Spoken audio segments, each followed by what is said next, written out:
take all these papers and I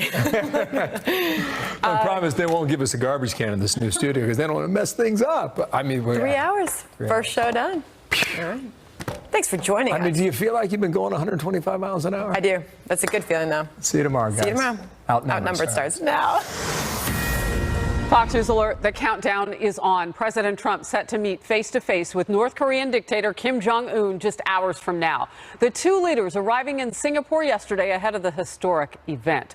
This is Outnumbered. We are perched for it all. I'm Harris Faulkner, here today, host of Kennedy on Fox Business Kennedy. Also from FBN, host of After the Bell, Melissa Francis.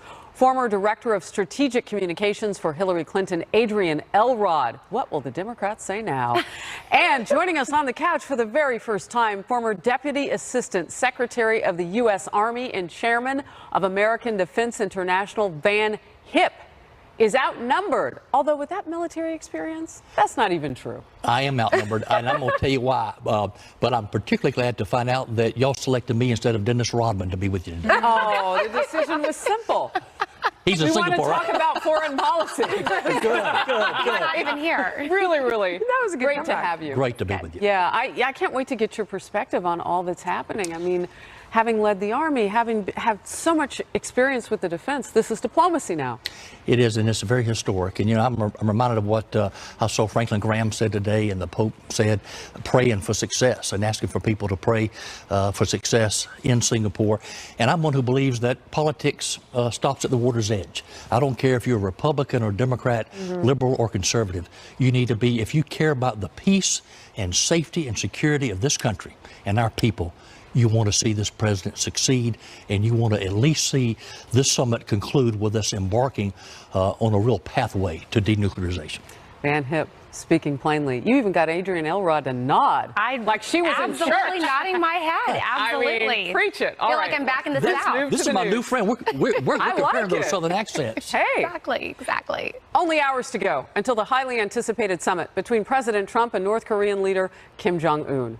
Amid growing questions now over whether the president can actually make diplomatic progress with the rogue regime on ending its nuclear and missile program, Secretary of State Mike Pompeo said just this morning the ultimate objective for these negotiations has not changed. The complete, verifiable, and irreversible denuclearization of the Korea Peninsula is the only outcome that the United States will accept. Sanctions will remain until North Korea completely and verifiably eliminates its weapons of mass destruction programs. If diplomacy does not move in the right direction, and we are hopeful that it will continue to do so, those measures will increase. Meanwhile, President Trump, sounding optimistic ahead of the talks, tweeted this earlier. Great to be in Singapore. Excitement in the air, exclamation point. But some are saying the president needs to be cautious. Former U.S. Ambassador to the United Nations, Bill Richardson, no stranger to negotiating with North Korea, had a warning today. I like the fact that they're going to meet together separately without advisors, sort of a get to know, let's trust each other. You know, I worry about those photo ops where they're hugging because the North Koreans use that for their propaganda. And what Kim Jong-un has wanted to do is say, I'm on the same par with the President of the United States. And that makes him a world player on the stage. Chief White House correspondent John Roberts with the news on the ground in Singapore. John. Where it's just turned midnight, Harris, and good morning to you from Singapore. President Trump has been preparing extensively for this on this trip. He had a big briefing yesterday with his North Korea team, and of course the president has said that he has been preparing for a moment like this all of his life. And he thinks he's got a pretty good read on Kim Jong-un, and certainly is very cautious about giving up anything to Kim Jong-un without getting something in return. Here's the way that things are going to work out tomorrow morning at 9 o'clock Singapore time. That's 9 o'clock Eastern time tonight. President Trump is going to have a one-on-one meeting with Kim Jong-un, just the two of them and their interpreters. Then there will be an expanded bilateral meeting that also includes Mike Pompeo, the Secretary of State, Chief of Staff John Kelly, John Bolton, the National Security Advisor, and then there will be a working lunch after that, at which they will be joined by Sung Kim, who is the U.S. Ambassador to the Philippines, who really is the point person on these talks, as well as Sarah Huckabee Sanders. And too bad we don't have a picture of Matt Pottinger, because he's a fine-looking fella, and he is the head of the East Asia Affairs Department at the National Security Council. The one-to-one is it's very unusual for a president to sit down with a leader of another country without there being some sort of background. There you see the president with the Prime Minister of Singapore, Lee Hsien Loong, from earlier today, yesterday, really now. The president saying that he's looking forward to the summit, very excited, as you pointed out at the top, about the possibilities of what could happen. But the president wants to use this one-on-one as an opportunity to sit down solo with Kim and really kind of take a measure of him, sit down face-to-face, as the president said, and he hopes that the two like each other. While it may be very unusual for an American president to sit down with a leader like this one-on-one in their very first meeting, Kellyanne Conway said this morning, that's just how this president does things. Listen here. President Trump made very clear he would like to meet one-on-one with just the translators, with the other principal here. And that's very much the way this president has been doing business successfully throughout his career. And it may strike many people who have been involved in the past as an unusual request. But remember, we're looking at an entirely different framing. Between the one-on-one meeting and then that expanded bilateral meeting and the working lunch, the president will talk to Kim Jong-un about a whole package of items: security guarantees, potential end of the Korean War, and the possibility of normalization of relations with the United States, but that will only happen if Kim agrees to denuclearize in a way that is complete, verifiable, and irreversible. Kim Jong-un, by the way, clearly he likes to burn the midnight oil, because earlier this evening he was out and about in Singapore. He took in what's called the Gardens by the Bay, including these big electronic trees they call Super Tree Garden. And then from there he went up to the now famous landmark here in Singapore. It's called the Marina Bay Sands. It's 3 towers of hotel rooms and a thing that looks like a cargo ship on the top of it, which includes a discotheque. There's also a bar up there, as well as a swimming pool and an observation deck. We should point out, too, Harris, that the Marina Bay Sands is owned by Sheldon Adelson, who is a big backer of President Trump. So perhaps a glimpse there for Kim Jong-un about what might be possible in his future should he decide to play ball with the president. Harris? Wow. Interesting. Nightlife for Kim Jong-un, whooping it up, so to speak. Ahead of a summit, I mean, what do you do before the summit? You go out. John Roberts, thank you very much. You might as well go out. Great reporting from you. Thank you. You know, you set us up in such a strong way, Van, with what your perspective is on this. But when you hear about the social aspect of this, are we in some sort of a new zone now with this dictator? Well, let me tell you, he's got some problems on the home front, Harrison. I think a lot of what he's been doing lately, he's been also playing to the home team. He actually had to hire 10 ex-KGB agents last year to come to Pyongyang and help train up bodyguards. We saw what happened just a few weeks ago. We only found out, I think, last Friday, that he switched out his top 3 national security advisors, including his Minister of Defense. And listen to this. The guy he picked, No Kwang Chol is his name, 38 years old. The guy who he replaced, 68 years old, 30 years age difference. Plus, this guy's a member of their Politburo, very savvy politically. So he's doing a lot of things on the home front. I really do think that he's had some problems on the home front. There's been a lot of dissension there. The food issues have been worse. There have been reports where enlisted men have been ordered by the officers to go steal food from the North Korean farms. So yes, he does worry about his security. Interesting. Real quickly, you're new to the couch. I want to lean in just a little bit more. You mentioned the ex-KGB agents training Kim Jong-un's people. How cozy is Kim Jong-un with Russia right now? Well, historically, let me tell you, I'm concerned about this reactor. Their big nuclear facility is called Yongbyon, and that's where President Bush tried to cut a deal, and the North Koreans got the better of us after we took them off the state sponsor of terrorism list. Guess who in 1965 helped start the Yongbyon reactor? It was the Soviets. It was Soviet technicians who did it, so there's a lot of history there. And people also forget, we think about China being bordering North Korea. We forget that Russia actually shares a border, very small border, but Russia does share a border with North Korea. Well, and it's interesting because we know that they don't usually travel by air. So when Kim Jong-un recently met with the Russians, there was talk, well, they probably just walked across that small border that they have. There's something I want you to see. Senator Lindsey Graham on this very topic. Let's watch. The best way to get peace, not war, is to convince North Korea that they're going to be in a war and they will lose it if they don't pursue peace. Everything else before has failed. Nobody in North Korea believed that the past presidents would use military force. If they don't believe Donald Trump will use military force as the last resort, the people in North Korea are making a very big mistake, because he will if he has to. He doesn't want to. One last reaction from you before we move on. I agree with Senator Graham, but this president is holding the cards, and I think that's what he's pretty much telling Kim Jong-un. This is your one chance. And one thing that was very interesting, at the beginning of the show, they were talking about Kim Jong-un and President Trump meeting one-on-one, and that has been done before.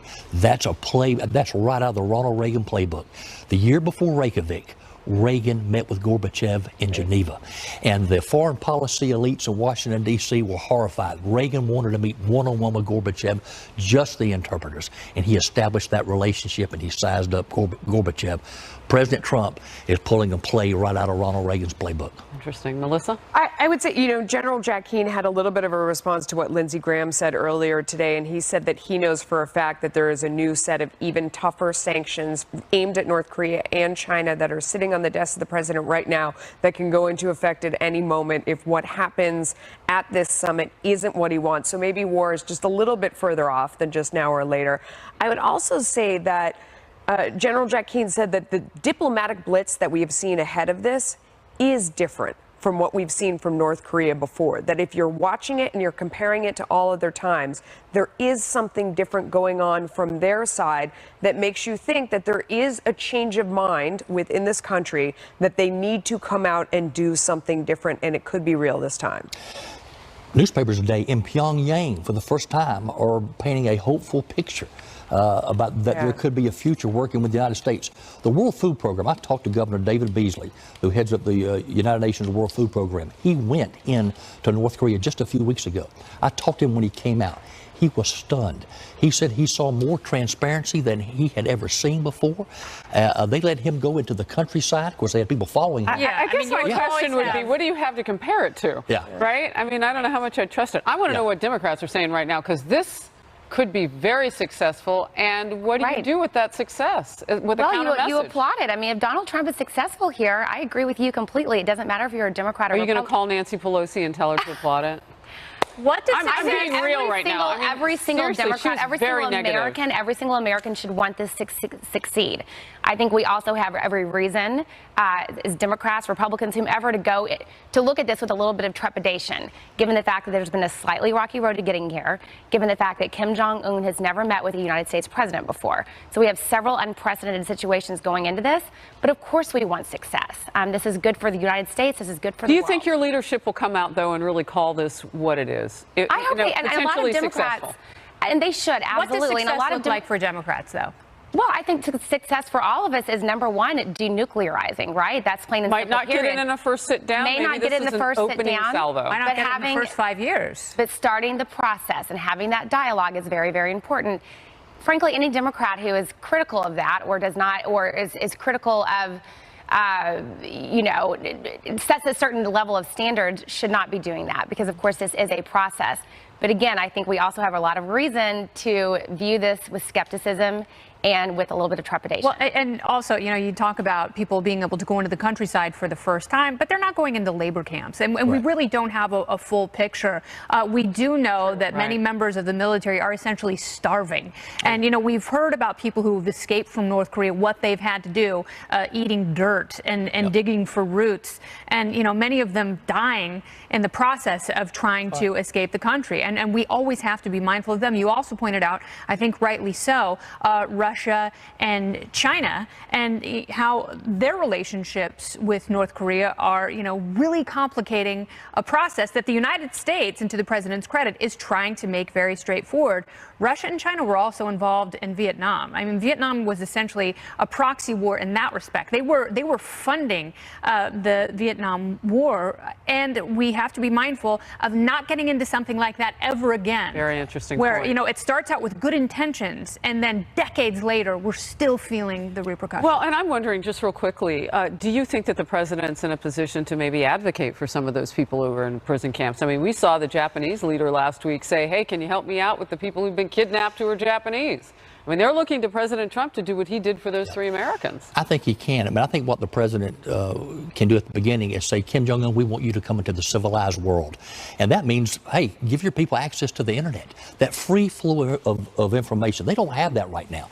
Give them that free flow of information. They don't know that this summit is taking place. That's exactly. And you talk to North Korean defectors, they'll tell you they know their government is lying to them, but they'll tell you they don't understand the real discrepancy, how really good it is on the outside. So I think President Trump, what I would like to see, highlight Singapore. This is what entrepreneurial capitalism can do for a country.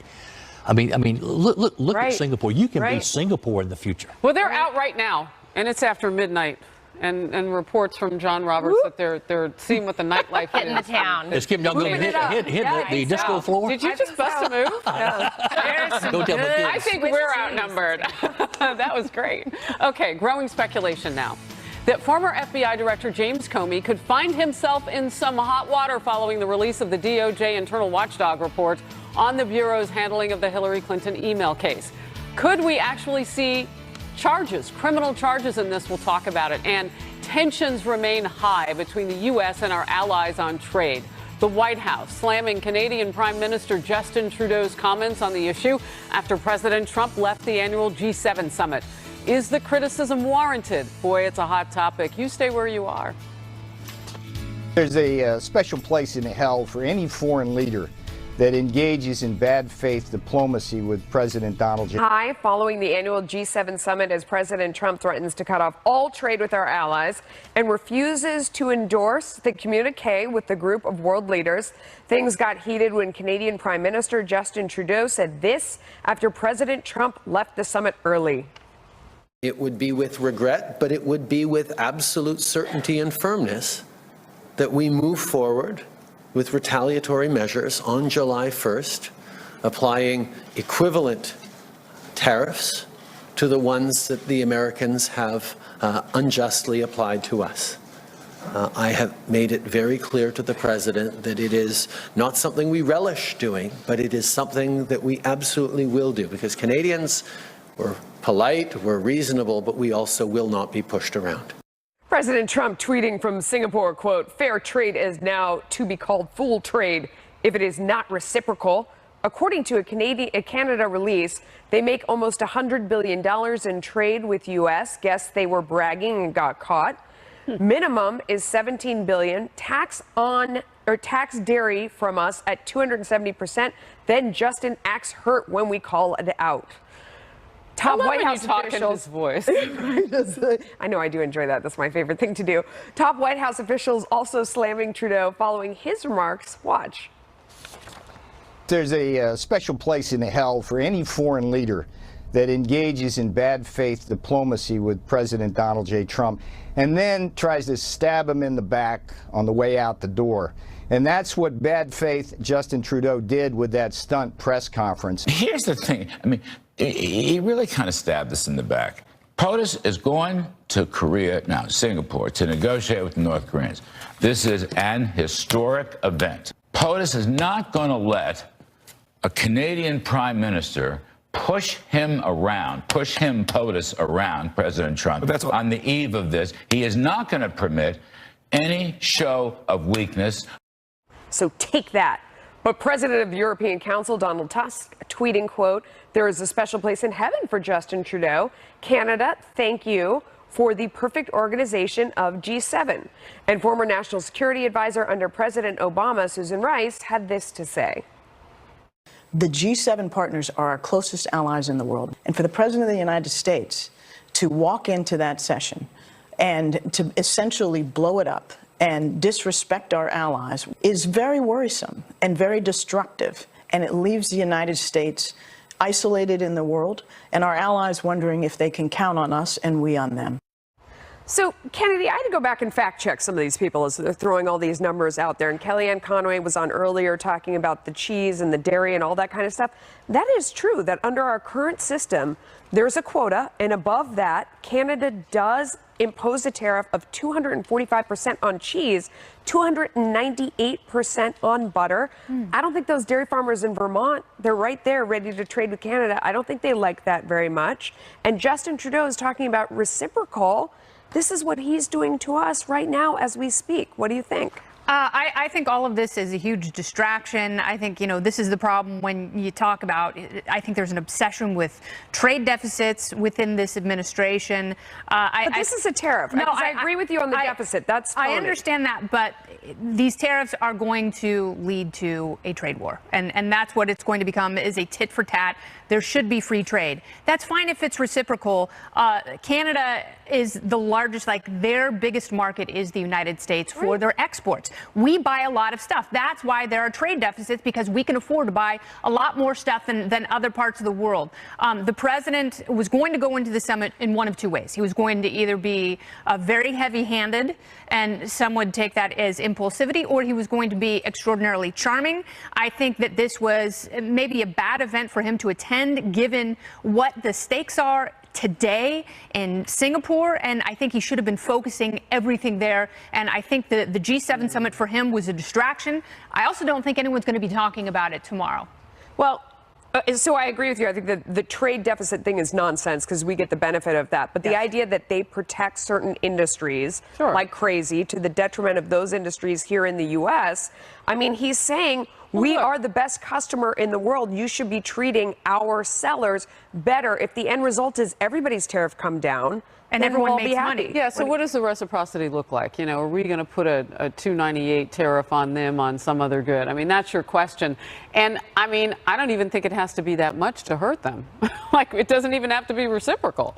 We just have to do more than what we're doing now. And what the president is saying is, why can't we come to the table and meet in the middle? I don't know. They're too busy. And now remember, some of these countries are also grouping with Iran. They're ready to continue to do business with. And I see you nodding, so I'm going to yield my time, because you are the one with the most experience on the couch with this. I read deep into your resume. You got a degree in everything, including economics. No, but I think what set the president off, and I think Kennedy's right, he probably should not have gone to the G7 summit. I mean, because what we've got in North Korea, I mean, the only country in the world that's fired nuclear weapons or tested nuclear weapons this entire century.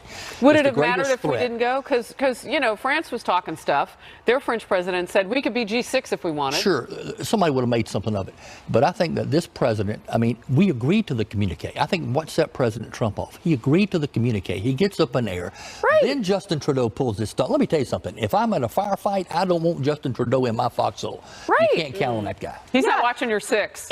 I mean, Adrian, what do you think about that? Because he did go. I mean, that's not very nice to go out and make a hostile statement after everybody has agreed to communicate. You put the president in a position where he's going off to this very tough negotiation. He does have to do a turn and burn, or else he looks weak as he heads into this other event. Well, it's also not nice of the president to be disrespectful to our top allies in the world. After he was responding, he didn't start it. He showed up late for the meeting. He has been in a Twitter war ever since with Trudeau. It's embarrassing for us on the national stage. But I do agree, a trade war, this is the bigger picture here, a trade war over tariffs is not a helpful place to be in a country. It's not helping the workers in this country. Because I heard you say that, Kennedy, but I've also heard people say that, no, it's not going to be a trade war.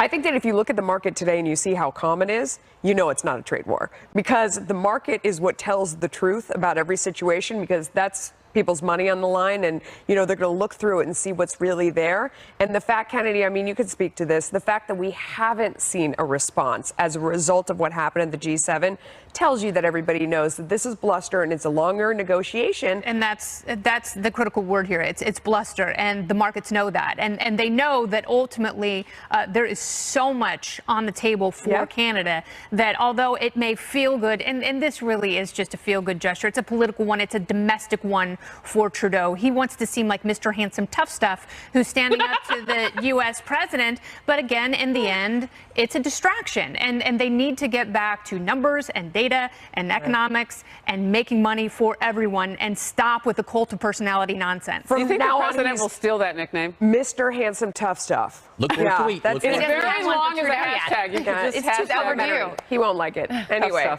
All right, the countdown is on to the release of the Justice Department Internal Watchdog's report on the FBI and the DOJ's handling of the Hillary Clinton email probe. Now the president's lawyer says former FBI Director James Comey could be prosecuted once the report is out. So is Comey really at risk?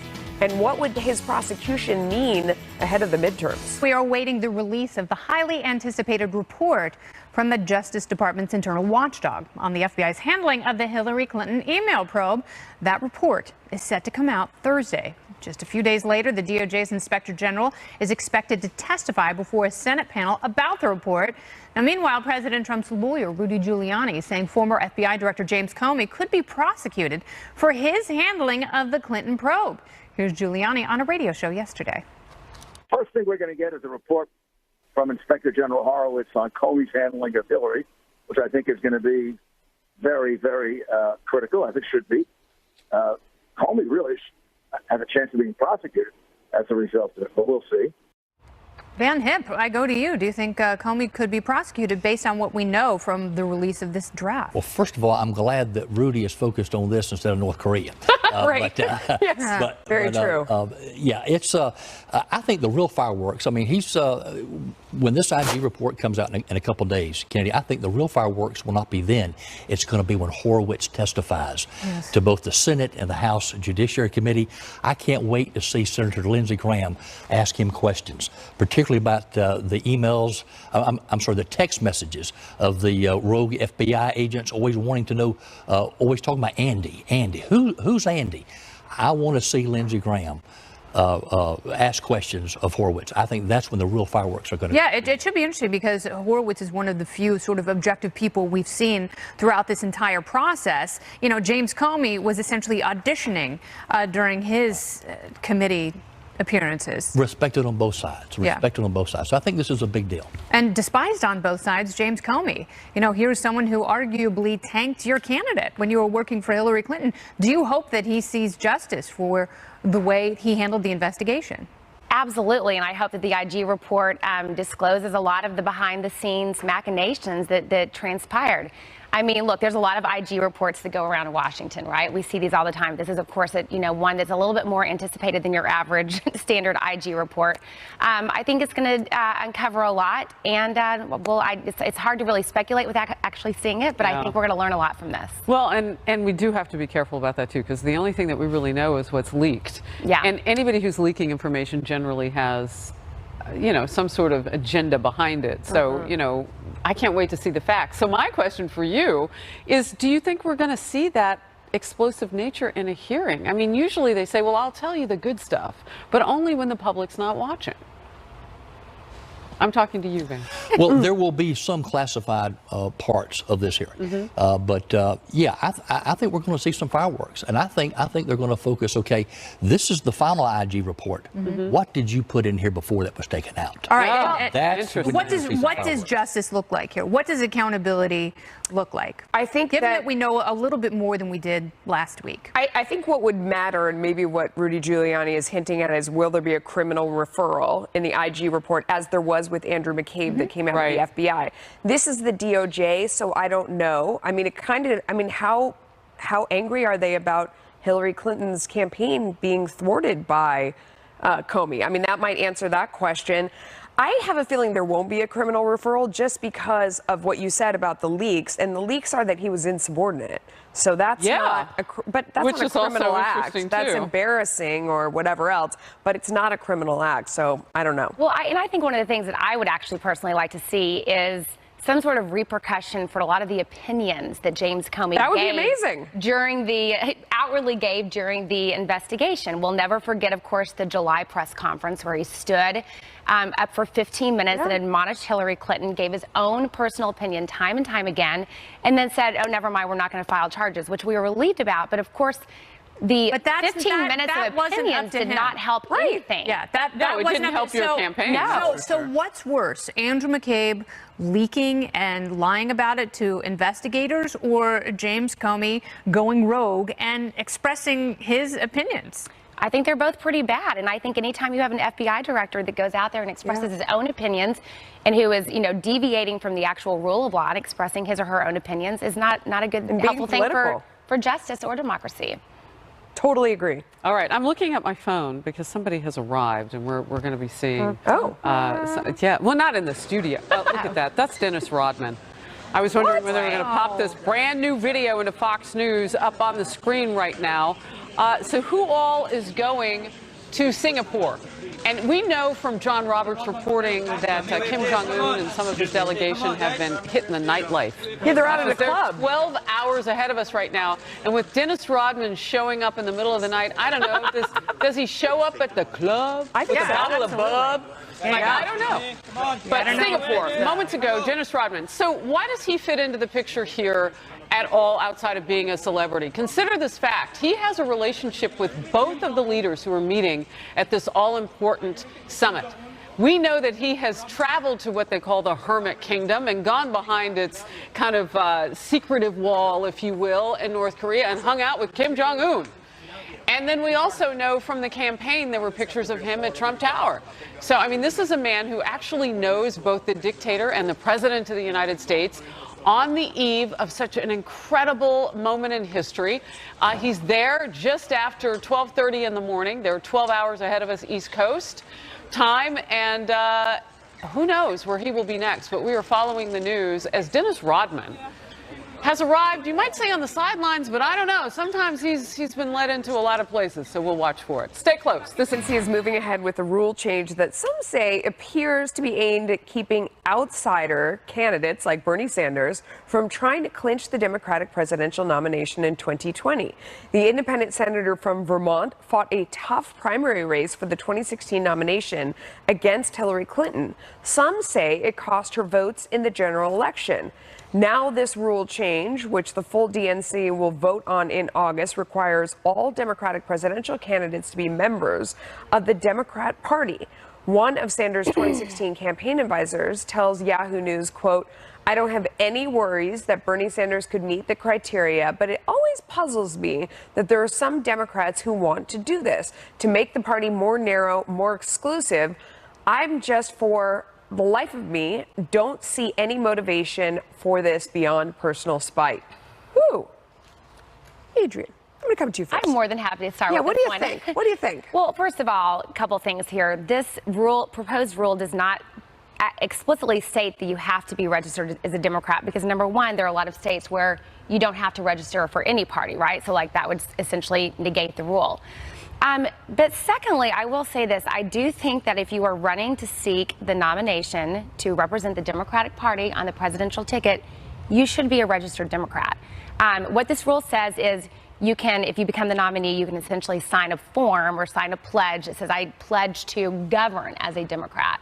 But, you know, again, I do believe that if you are running to seek the Democratic nomination for President of the United States, you should be a Democrat. You should be a member of that party. And you should be prepared for younger voters to leave the party in droves, because that's what they're going to do if they feel that Bernie Sanders once again is relegated to the sideline, because this is exactly the kind of nonsense that Debbie Wasserman Schultz was doing. She denied it, but she got caught doing it. The Sanders campaign knew it the entire time, and they were finally validated in that. And there are a lot of people who are independent voters who, you know they're not going to get any traction with the Green Party, who want to vote for someone they believe in, someone they think is an authentic person, not someone like Hillary Clinton that many of those people, like it or not, voted against. Well, so if you guys are going to do this nonsense against people like Bernie Sanders in an interesting postmodern, post-Trump political world, you're going to have some unfortunate surprises in your future. I would actually argue that this has nothing to do with retaliation against anybody like Bernie Sanders or anybody else who's running as a sort of non-conventional,